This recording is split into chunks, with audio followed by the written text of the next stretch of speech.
Welcome back to the Sid Rosenberg Show. According to NFL rules, the club should not have been able to release his client because he was injured. The agent claims that at the request of the team, Hurst has been playing with a bulging disc in his neck since the start of the season. The Patriots spokesperson declined comment on the matter. It's Sid Rosenberg on 640 Sports. First of all, if I look a little sexier on this video, if I look thinner, if I look a little tanner, if you think I sound more intelligent, more versed on any subject in the world, it's because I got in the mail my Sid Rosenberg citizen shirt. Now, when you wear this type of shirt, it changes your life because the confidence I have right now is unbelievable. Whether it's on sports, politically, general knowledge, gambling. When I want to talk about Wall Street, I feel I am prepared. It's like taking a pill that makes you smarter and better looking. I feel that I've grown in all the right areas, if you know what I'm saying. I just got the shirt in the mail. Now, as you know, Sid Rosenberg is my buddy, is my blood, and I hold him in the highest esteem on every level. Physically, emotionally, spiritually, sexually. Spider-Man comes softly through the shadow of the evening sun, stealing past the windows of the blissfully looking for vintage shimmering, searching out feeling in the gathering gloom, and suddenly over in the corner of the room, and there is nothing I can do. And I realize before that Spider-Man is having me for dinner tonight.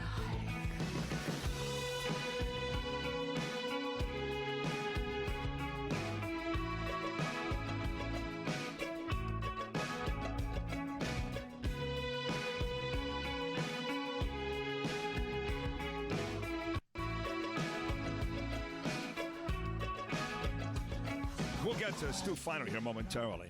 U.S. Intel saying, as I said yesterday to Max Abrams, it was a bomb that blew up that plane, that Russian plane over Egypt. Still no confirmation of that, no conclusion, but that seems to be the direction in which we're going. Hey, Zemek, what did Obama say last night? Basically that, because I'm under the impression that Putin is going to kick some effing ass. A lot of people are going to die here. I would hope between Russia and Egypt that they just mangle these folks.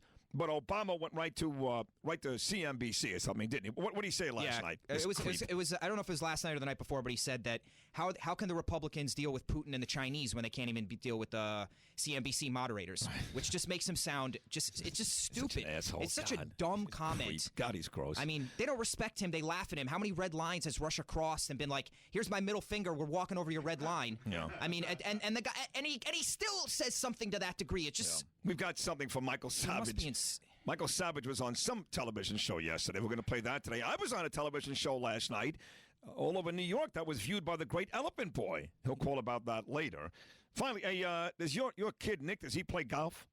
He does not play golf. All right, we decided, of course, Gabriel, my son, is taking golf lessons with the great Bobby over at Osprey. He's gotten pretty good, Gaby. And we're going to have a golf party. His birthday is coming up November the 24th. So we decided to throw Gaby a golf party this year. So I was going to invite you and the kid if he plays golf, but we could probably play some music in the background if he wants to dance. No, well, I mean, he can. I'm sure he can play golf as good as all the other kids. I mean, is everyone coming a golf? That's right. All golf pros. Tiger Woods kids are coming. Oh, and, man. That's right. All of them. I used to play golf, too, and breakdance. I did actually play golf. There's no way you could play golf. You are way too wiry and telling you, bro, to play golf. I'm telling you, By the fourth hole, you got to kill somebody. Well, I'll be on. Well. It's a big thing in Ireland. I used to go in the summer, so that's when it started. And then I came back here, took a little lessons just so I could get a little better. So when I went back, I was better. But yeah, I used to. Ireland was in the news yesterday. I don't know if you saw this, but if you do heroin, it's a true story, and you live in Ireland, they're going to provide you with a house. They don't want vagrants and bums on the street like in England. Like, they have like bums on the street that are high on heroin.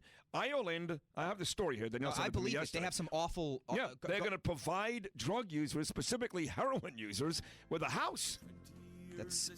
Here's Christy Moore for you. Love this song. This takes you home, huh? That's Summer on the Beach with, what's her name, Annette?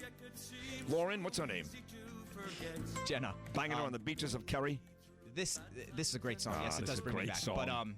But remember I lost my train of thought. No, Ireland's got all these social issues that are just absurd. Giving refugees housing and paying for it. This is legendary stuff, man. So she blew you on the way to Dublin, right? No, I was probably on top of a... top of her? No, on top of a table dancing. Oh, okay. What do you mean on top of a table? This is not exactly... What? It actually is. When the whole bar is singing it, how do you dance to this? Don't even do it. Don't. Let me hear some of this. I used to go out of my mind. I mean, come on, think about it. You're 14, 15, and I'm at a bar legally drinking. Not legally, but they served me anyway. How do you dance to this? I can only imagine like doing some kind of like. Well, you kick your feet out, maybe. Limerick, yeah. Like a lot, kind of. Like. Oh my Lord! What? Oh my God! That's Black Power. That's what the Black Panthers used to do. Yeah, you swing your arms in the air and fists up. It's man. Great times, man. Wow. Jesus. It's one of the best times of my life. Yeah, well, you'll always have that. I'm a legend there, and I'm not kidding. I'm not even kidding. To this day. I was labeled a legend. Yeah. Yeah. Well, we'll go from one legend to another. Again, if you want to win money on college football this weekend or the National Football League this weekend or, heck, basketball season in full swing, the NHL, boxing, you name it, nobody does it better than our next guest here each and every Thursday morning. Also, nobody more entertaining. Say hello to the great Stu Feiner. Good morning, Stu. How are you, pal? Good morning, my brother. How's everything going, Sid? Everything is a very all-encompassing question, but I would say if you ask me how my life is going, it's going pretty well. Thank you. Good. We're just hungover still from the Mets debacle, the 5-game loss to the 2015 World Champs, Kansas City Royals. I mean, obviously, in retrospect, looking back on the entire year, it was a phenomenal year, better than a 10. And obviously, the Royals were the best team in Major League Baseball over the last 2 years. If Baumgartner didn't close them out in Kansas City last year with a runner on third base, they would have won the World Series last year. They were really focused in Eye of the Tiger and won it this year. And I'm hoping that the Mets look at the Royals. They open next year in Kansas City. They will be there when the Royals put the banner up, the championship banner. The crowd will be screaming, and hope the Mets will get that type of message. And obviously, we looked flawed in the World Series. I don't know how we ever got to the World Series with an infield that can't really field a ground ball. Every ground ball is an adventure, but by the same token, we look so promising for the future. We have all our pitchers under our wing for at least 3 years. We do not have to pay them big money. We have Conforto coming up. We have Darno coming up. We're probably going to move, listen, to me, the surprise, although Granderson was our best player, no issue about that. Kudos to Granderson. Flores played phenomenal. Flores played an epic shortstop. His glove was rock solid. His decision-making was rock solid, and he really performed very well at the plate. They're going to put Dilson Herrera at second base. Murphy, in my opinion, gone. I think David Wright showed you he's gone. He has nothing left, even though he might come back. No. Really, David Wright can't be gone. He's now owed. It's kind of like Alex Rodriguez. The Mets are paying David Wright $20 million a year for the next 3 years. So he's not gone. But just to perform, though, I don't think we can count on him anymore. Gotcha, I really don't. Gotcha. Right. You know what I'm saying? So I think, listen, Ruben Tejada, move him to third. Let's put Flores at short. Let's put Herrera at second. And let's not make any errors in our infield because our pitching is stellar. Even though Familia had a couple of hiccups, his entire year, his first year as a closer was just phenomenal. So I'm really excited about the year upcoming. But, I did get my ass kicked, and my pocket is much lighter. Although last week on Friday, I did give you that Syndergaard game for $100,000 that won, if we remember correctly. Let's play the tape, baby! But let's focus this week on college and pro football. We have a lot of action. Obviously, a monster session tonight. You got 6 college football games. You got the NFL, if you want to call the Bengals at home against the Browns, an actual football game, but they will play the game. And then, obviously, now have the seeding for college football. So you know who's 1, 2, 3, and 4. So now everybody over the next month is going to try to get into the playoffs in college football. Let's directly go over to college football. What I'm going to do is this. It's going to be a phenomenal show for me. What I'm going to do for all your listeners out there is at 12 o'clock on Saturday, I'm going to go 4-0, 4-0 for you. I picked out 4 noon games on Saturday, and that's the best time. You just jump on these games at 12 o'clock. You make your max bets on all 4 games, and then for the rest of the day, you're playing with house money. House money! Your bookmaker's money! So all your hard-earned money stays in your pocket because of me, you saw Stu Finder. Noon Eastern, we roll over Illinois, and they are on the road against Purdue. This game opened pick'em, and Illinois immediately shot to a 2.5-point favorite, and they will get blown out of the building. Look for a major, major upset here. Using Purdue as a dog in this game, I love Purdue to spring the upset and pummel Illinois. That's at noon Eastern. Then at noon Eastern on Saturday, we go over to West Virginia, and West Virginia opened 7.5, is now 8. They're laying 8.5 in this game. I think it's absolutely the right side, and I think West Virginia will destroy Texas Tech. For some reason, the underdog is enamored here.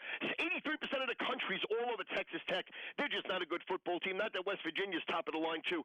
But in this game, West Virginia routs and wins by 21 going away. Then we're going over to Penn State Northwestern. Now, everybody loves Penn State. Penn State's playing better. They're covering better. And 77% of the country's on Penn State. But they will get killed on Saturday. Northwestern is laying 2.5 in this game. And we could lay that number all day and twice on Sunday.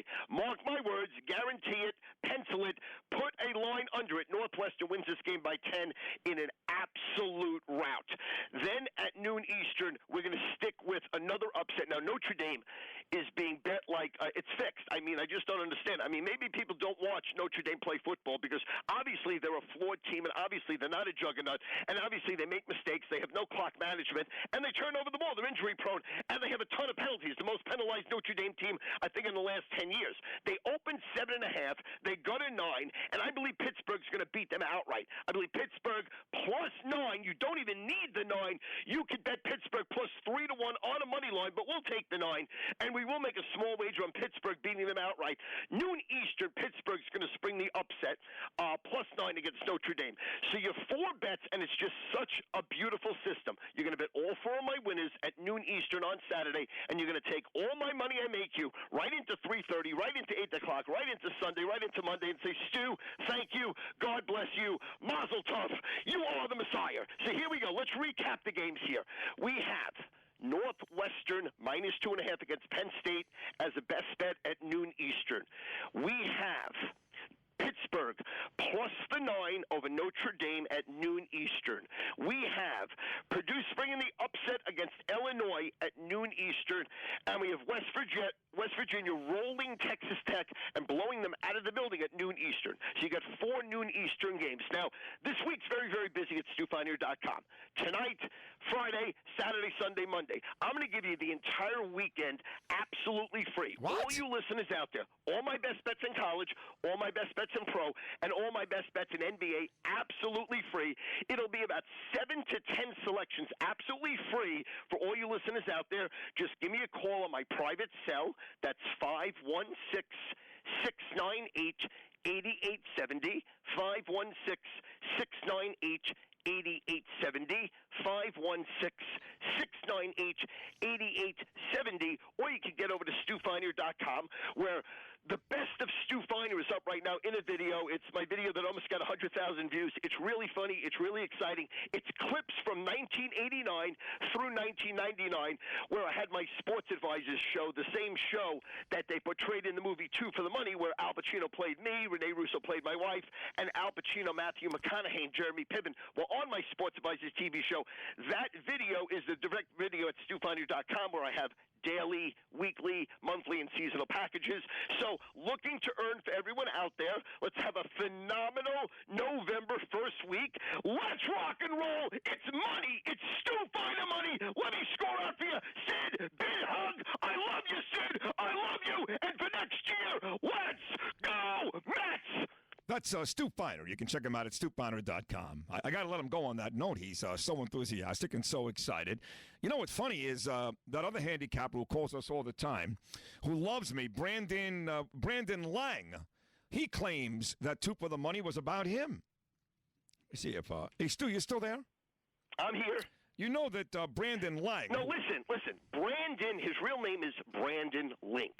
He worked for Jim Feist in 1987, 1988 at $8 an hour.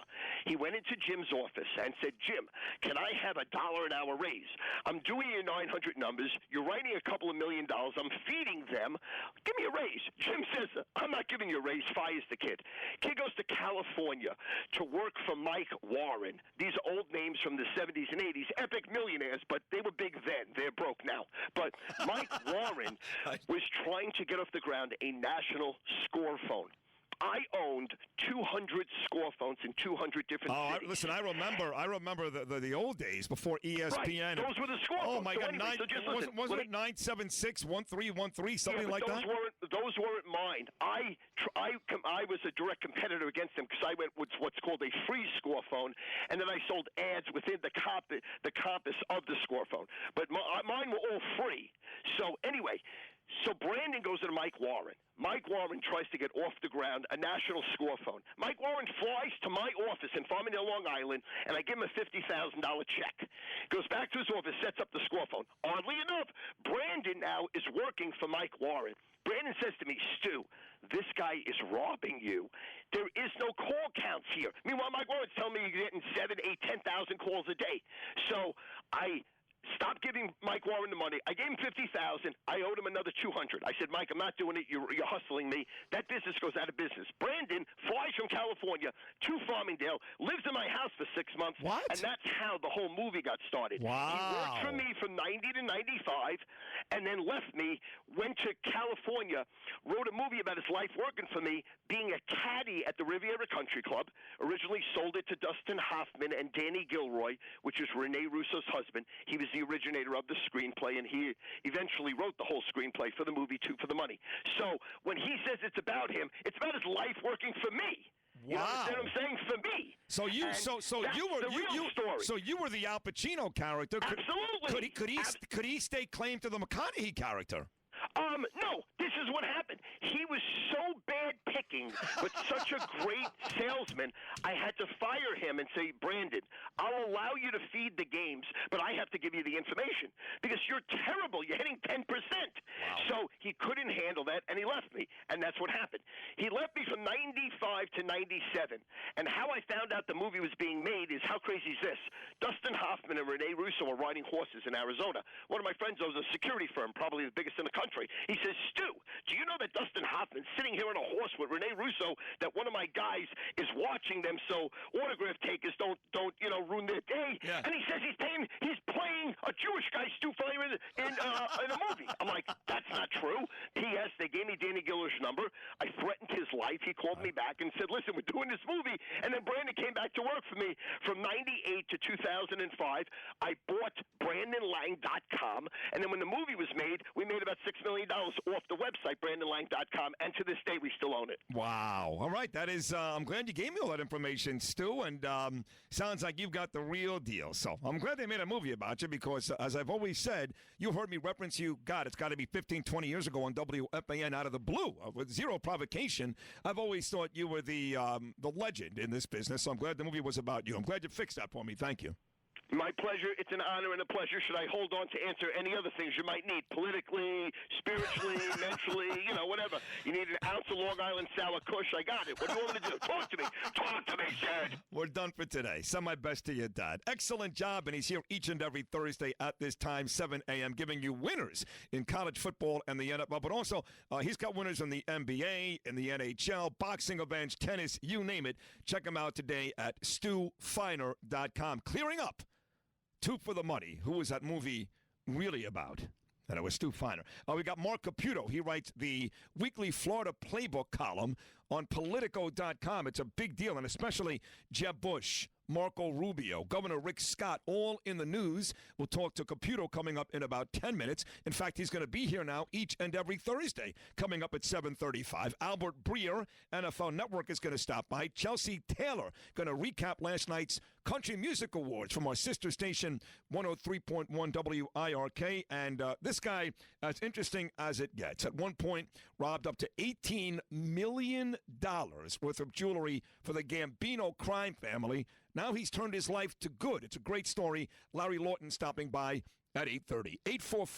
844-640-6464. Back on a busy Thursday right after this. Welcome back to the Sid Rosenberg Show. We're going to Vegas in a couple of weeks, and you'll get all liquored up on that plane. And you're like knocked out on the plane. I remember a couple of years ago, I touched your face, and you got very, very upset. Yeah, I did, because I was sleeping. I was sleeping, sober sleeping, and you slap my face, sober. And I go, I'm sleeping, out cold, and you start slapping my face, and I wake up, I'm like, hey, what's up? What's going on? You go, hey. This is ridiculous. And I go, hey. Okay, but don't yell at me. Again, you're yelling at me. My head against the window. Right. This guy, we have a seat in between us that's vacant. I leaned over. I know. I thought maybe you were dead. And I wanted to know why you woke me up. I wet my finger first. Is that gross? Don't even tell me this stuff. It's Sid Rosenberg on 640 Sports. Long as I remember, rain been coming down, clouds of mist drift pouring, confusion on the ground. Could live through the ages, try to find the sun, and I wonder, still I wonder, who'll stop the rain. I went down. Where do you put CCR in the all-time greats? I know you got Dylan number one, obviously. Where do you put Creedence Clearwater Revival? I'm a John Fogerty fan. I wouldn't put him in my top 10, though. Really? Yeah, I am a John Fogerty fan, though. Big fan. You like him better doing his own stuff? I like his solo Center stuff. Field, obviously, a great song if you're a baseball fan. Yeah. Put Me in, Coach. A lot of his great stuff is his solo stuff live. His live solo albums are good. Not like Nirvana Unplugged, though. No, that was special. They're actually selling the sweater. If you remember the Unplugged, I believe it was 1993 already. Kurt Cobain, long dead, sitting there doing Smells Like Teen Vagina. And, what other songs did they have? Come As You Are. Come As You Are, that's He did a lot of covers. He did some David Bowie covers on that little set. He's sitting, he wears that cardigan, that really ratty cardigan, which probably has like blood on it from all the heroin marks and who knows what else. They're selling that sweater, and I believe it's $250,000 is the initial bid. No, I stand corrected. It's $25,000. Okay. If you wanted to buy Kurt Wow. Cobain's ratty, nasty sweater from. That was a great, great concert, though. Great. Of all the legendary. That's the one, right? Yeah. Absolutely. That's the one that gave MTV the name, MTV Unplugged. Yeah, definitely. I don't even remember who else did him that was memorable. They all did him, I guess. Roxette did one. Roxette? What do they sing? You know a lot of Roxette. I do? Absolutely. Lingo, you know Roxette? Yeah. The Swedish band. What's that? Fool, I love you. Tell me your name. Something like that. I don't know that. Something like that. Yeah. I know Stevie Ray Vaughan did a great He's dead. MTV Unplugged. He died in a plane crash. That was a pretty awesome one. Springsteen did it, too. I'm pretty sure Bruce did it. I think it seemed like everyone got in on it once it started to get cool. Yeah. You know? But really the one you remember most is Nirvana, right? Yeah, 100%. That was great because it was also a lot of songs that weren't on Nirvana albums and weren't necessarily Nirvana songs. Yeah. Lake of Fire escapes me who someone famous in the 50s or 60s wrote it. They redid it. Shaka Khan? No. Oh. David Bowie. They redid some of his Shaka music. Khan. Of course. Through the Fires. Is that one of the top 10 best songs ever? Yeah, I guess it was falling on one of those one you hate to admit you like. Right, like Lionel talked about yesterday. The best part of Sid Rosenberg's music is A, he just spits in the face of Arbitron and plays very, very long music, including the lyrics. And B, it's all the music that we refuse to admit that we really love. Was Lionel's point. That's like Roxette with me. Yeah, I like some of their songs. Roxette is horrible. No, Listen to Your Heart. Are you gay? That's not Roxette. Yes, it is. Actually, They stole that from Heart. No, everyone stole that from Roxette. Oh, I do love that song. Listen to your heart. Yes. Kelly Clarkson just remade it. Everyone's remade that song. Are you sure that wasn't by Heart first? I'll check. I think Roxette stole. That's a great song. Thank you. Yes. They must be from Ireland, right? They gotta They're be. Swedish. Oh, Swedish. It's kind of the same thing. Like Ace of Base. Oh, awful, too. They're also Listen from, to Your Heart. Recorded first by Roxette. We have that song in there anywhere? Listen to Your Heart. I love that song. Roxette, yep. They are the first ones to do it. That's a great song, by the way. Yes, it is. Yeah, I never would have guessed in a million years. They've got some other good music. That you would have gone to Roxette as the... Because actually, the MTV Unplugged version of that song is great. We have that ready to go here because we've got Mark Caputo, who, of course, writes the Florida Playbook, which is big today. Well, we'll get back to the sports. Albert Breer, NFL Network, is going to stop by. Week 9 of the NFL starts tonight with the undefeated Bengals taking on Johnny Manziel and the Browns. The Cavaliers came back, beat up the Knicks last night. Heat back on the court against Minnesota tonight. Panthers back on the ice against San Jose tonight. We'll get to all of that. JPP back at practice for the Giants, and Ryan Fitzpatrick will start for the Jets. But it's Mark Caputo talking Jeb Bush, Marco Rubio, right into this.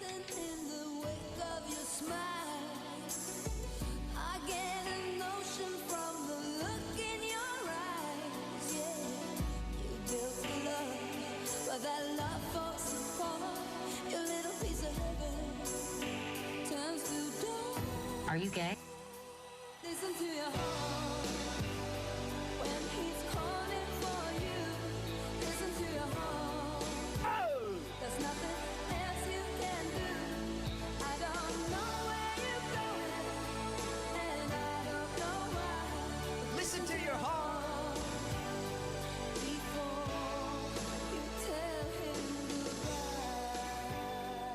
Welcome back to the Sid Rosenberg Show. You need Hannity every day. And we're really honored to have Sid Rosenberg, a legend in New York. You're a tough New York guy. Right. There's the rest of the country that think New Yorkers are obnoxious. When I started my radio career, you could appreciate this. I got gigs in places like Clarksville, Tennessee, La Crosse, Wisconsin. And my PD said to me, Stop talking like a New Yorker. Yeah, you'll never last there. They're going to hate you. You're a New Yorker. When I got off the plane, Sean, it was like the Beatles. It was like Paul McCartney. Right. It's Sid Rosenberg on 640 Sports. Trump came out swinging. He called Marco Rubio a lightweight, and then he went on to malign his credit card debt. Marco Rubio appeared earlier on Good Morning America. Ultimately, I have one debt in the world. I have two debts in the world, actually. The mortgage on my home and the fact that America, I owe so much to this country because of everything it's made possible for me and my family. To me, that was a pretty good answer. Will it resonate? Yeah, I think so. Look, I mean, I saw Marco Rubio last week in Iowa after the debate. He's very good at connecting with voters on the sort of middle-class issues. You know, he talks about issues in terms that aren't necessarily, Washington terms, but terms that people who live paycheck to paycheck, to use a phrase he uses a lot, actually think about. And so the fact that, he had some credit card problems actually kind of resonates with people. But, I think this is something that, in terms of his financial problems, could come back to bite him if they seem to be more extravagant than, simply credit card debt, and maybe, he bought a house, as he did, that didn't do very well. Look, the fact that Rubio didn't do very well in a lot of these financial sort of exercises that he was trying to do sort of speaks that he wasn't really corrupt or doing anything wrong. He just struggled like anybody else. Well, I just heard the news today. It seems my life is gonna change. I close my eyes, begin to pray, then tears of joy stream down my face. With arms wide open under the sunlight, welcome to this place. I'll show you everything. With arms wide open. What's this guy's name again? Stapp or Scott Stapp? That's it. From Creed. He's broke. He's like living in a car in Delray or something. They Baker acted him. Lost all the millions and millions of dollars. He's got a mojo. He's got haircuts with Morgan Stanley. And he was a broken Delray somewhere. Such a shame. Yeah, like most people are, by the way, once you go west of Dixie. Well, actually, Atlantic Avenue is gorgeous. Anyway, we're really excited. Marco Rubio, of course, is in the news today, but we've done some type of deal. I don't know how it works, but I love Politico. I read Politico every single day. I specifically enjoy the Florida Playbook, written brilliantly by Mark Caputo. Now we've got Mark Caputo on a weekly basis. Every Thursday at this time, let's say hello to Mark Caputo. Mark, good morning, pal. How are you? Hey, great. Good to be on retainer. Right, a retainer, exactly right. Hey, before we get to the Rubio stuff and all the good stuff, you're not going to like this, Caputo, but I'm not here to make friends with you. I think the only fair way to get by what happened last week when every single referee, every single one, mind you, was suspended, is to award Duke the victory over the Hurricanes. Your thoughts? Yeah, I think you need medication. You need to be Baker acted. You and that guy from Creed should go hang out. Well, but wait a second. We know that his knee was down. His knee was not down. He did not have possession of the ball. Well, they suspended every single referee, Mark, every single one. Yeah. News flash. The media establishment that's based in the Northeast, as well as the various sporting cartels, have it out from Miami. This is nothing new. Why don't you talk to me about the Fiesta Bowl and how Miami got robbed on a bad call, and no one said a damn word. Well, you're right about that. And then we can discuss Duke. You're right about that. And then also we can discuss the bad call against Notre Dame that cost Miami a shot in a national title game, which led them to whip up on Texas in 1991. I mean, we could do this all day.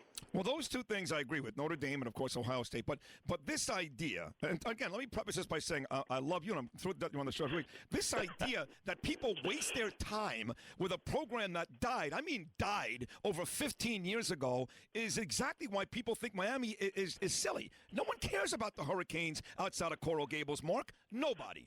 Oh, no, people do, which is why you're asking me about it. No, they do because they had the most controversial and dumbest player of the week and got away with murder, like Hillary Clinton. Well, some people say that Donald Trump is both controversial and dumb, and he's leading in the GOP primary poll. So, quite frankly, they say the same thing about me. There's something to be said about controversial and dumb, but no, that was a totally legitimate play. All right, fair enough. Let's get to Rubio. See, I'll tell you why your column is great. I'm being serious. Yeah, sure. I don't think anybody who's following this thing closely has any idea. I'm not talking about the savvy people. I'm talking about the everyday guys. Have any idea who David Rivera is, who Ralph Arza is? When NBC does the thing on Marco Rubio and he's on Good Morning America, Rivera and Arza, those names are never mentioned. But you mentioned them, right? Part of Marco Rubio's past problem, yes? Well, that was a Daily Beast article. What we do in the Florida Playbook is we try to aggregate the various stories from around the state and nation that apply to Florida in a political sense. And the Daily Beast had written a piece that two of Rubio's longtime friends, at least in the past, are going to be kind of campaign issues. I think there's a measure of truth to that, but the amount of legs that any of this stuff has, I don't really know. As you had mentioned, or as I had heard just a moment ago, there's renewed interest in Rubio's finances. This is obviously a campaign issue. It's becoming a campaign issue. It's being driven by both Donald Trump, who mentions it on the stump, said it the other day, and by Jeb Bush's campaign, which presented a slideshow about a week ago or 2 weeks ago to its donors and said that Rubio is a, quote, risky bet because of these financial questions, and the campaign is also kind of driving that message home, talking to various reporters and sending them emails and news clips and the like. Well, there are three things that they talk about most often here. One is that $68,000 loan. The other is the foreclosure on Rubio's second home mark. And thirdly, the fact that he did use the GOP credit card for personal expenses, to which he said, hey, it's not illegal, and I paid them back. So you tell me, is this a witch hunt, or is there some credible critique here? Maybe it's a little bit of both. Campaigns are witch hunts. They're circular firing squads where the candidates of each party in the primaries line up and shoot each other. As far as the $68,000, the financial instrument that Rubio liquidated, might not have been a wise financial move according to financial move people, right, by financial experts. But that was his money, and he liquidated it. And as far as the Republican Party of Florida credit card, yes, there were a few personal expenses on there. Yes, he paid them back. As memory serves, I'll need to triple check this. He did pay those expenses back after the information came to light that he'd rung up some of these charges. But when you look at the charges that he did ring up on his card, and you look at other people who held a similar position to Rubio in the Florida House that he did, which was being in charge of what they call House campaigns when you are the designated future speaker, his expenditures on that card weren't really out of the ordinary. Now, there was one other type of expenditure that was partly on that card, an AIDS card, but it's a little bit complicated, and I don't want to bore your readers too much. But suffice to say, Rubio dealt with this in 2010 successfully. This is a different stage, though. A 2010 Senate race is going to be different than the 2016 presidential race. Presidential race is a much bigger stage. You got more candidates, more media attention, more opportunity to drive a message home. So far, Rubio is doing what he did well in 2010.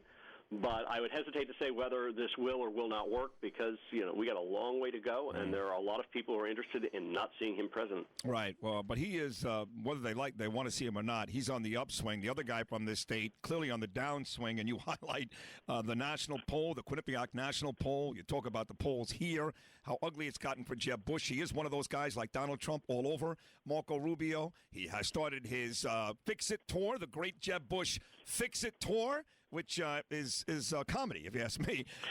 Jeb Bush, again, does he have a chance here to revive this thing, or is it dead, basically? Well, I would say Jeb Bush has a chance to revive his campaign, but don't confuse possibility with probability. Right now, it looks like a pretty low chance, assuming every single poll is correct. Jeb Bush has a variety of structural problems which are becoming worse. So really, is it fair to say, I'm going to ask about Floridians here, Mark, not Sure. nationally. Floridians more pro-Marco, anti-Bush? Well, if given the choice, from what we know from the polling, that's the case. Remember, this is a multi-candidate primary, so it's difficult to say from the polling of 12 different names competing against each other. When these two guys are matched up, Jeb would beat Marco or Marco would beat Jeb. But we certainly know that in the current race right now, according to all the polling, all the surveys, all the research, just the anecdotal evidence you have in talking to people, heck, even being on social media, more voters favor Rubio than favor Jeb. How about our tremendous governor, the great Rick Scott? Has he come out and endorsed either Marco Rubio or Jeb Bush? No, he said he might endorse in the race, then he kind of disappeared, and then there's an emerging theory that he might actually endorse Donald Trump. Really? Yeah. You can't do that. Those two guys are from his state. He can't go to Donald Trump. Donald Trump is a Palm Beach resident, a part-time Palm Beach resident. Well, that is true, yes. But heck, a plurality right now, Florida Republicans are favoring Donald Trump, so it's not like it would be an unsafe move. What do you think about Trump's campaign the last couple of weeks? I think he's back on top of Carson. Those two guys have flip-flop spots the last couple of days, and I know that he actually calls, this is unbelievable, he calls Ben Carson a loser in his SNL promo. He's hosting SNL on Saturday night. I mean, a loser. What do you think about Donald Trump's campaign? Yeah, Donald Trump is probably the best thing for the mainstream news media, for the news media in aggregate that we've ever had as far as covering a presidential campaign. I mean, I did a panel the other day about the Latino electorate, and boy, the topic turned to Donald Trump, and everyone talks about him. He's a phenomenon. Is it true here? I think I read, too, also in your column. Again, I urge all of you to read the Florida Playbook in Politico. Is Dan Webster actually going to move districts, local politics here?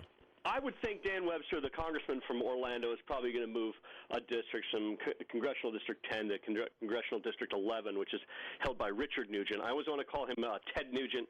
Right. Ted Nugent doesn't hold that seat. Richard Nugent does. So I think there's a good chance of that. It's a very Republican-performing seat. Webster's current congressional seat is being really ripped apart and becoming far more Democratic-performing, where it's almost impossible for a Republican to win.